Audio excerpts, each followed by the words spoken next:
Drapeaux de partis politiques, banderoles arborées, principales artères de la ville prises d'assaut, l'ambiance était de grand jour ce vendredi 23 juin 2023 à Kananga, dans le Kasaï central.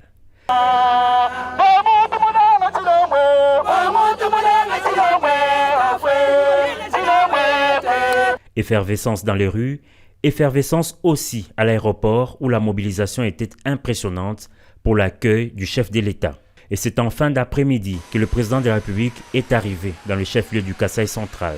Accueilli par le gouverneur de province, Félix-Antoine Tshisekedi Tshilombo débute ses jours une visite d'inspection de routine après celle effectuée en septembre 2022.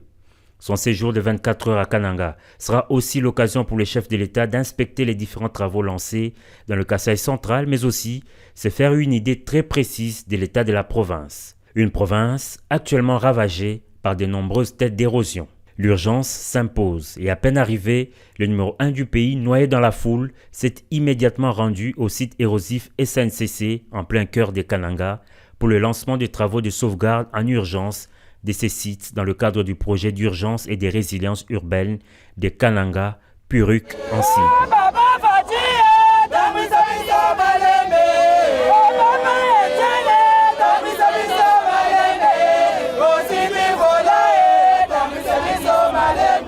Ici, les têtes d'érosion menacent la voie ferrée, mais aussi la route nationale numéro 1. Le gouvernement de la République, qui a obtenu de la Banque mondiale un crédit de 100 millions de dollars, tient à travers le projet Puruk à mettre fin aux têtes d'érosion à Kananga, a fait savoir le ministre d'État, ministre de l'Urbanisme et Habitat.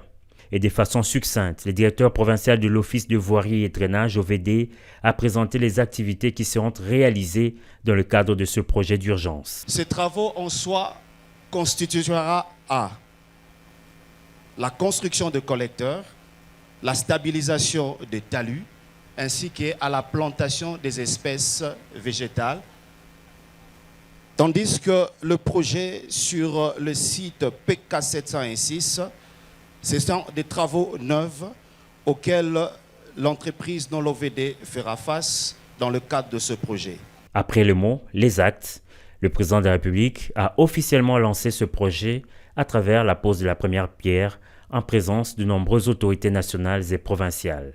Ces brefs séjours du chef de l'État à Kananga sera également marqué dès ce samedi par des rencontres et des échanges avec les autorités provinciales civiles et militaires et les forces vives de la province.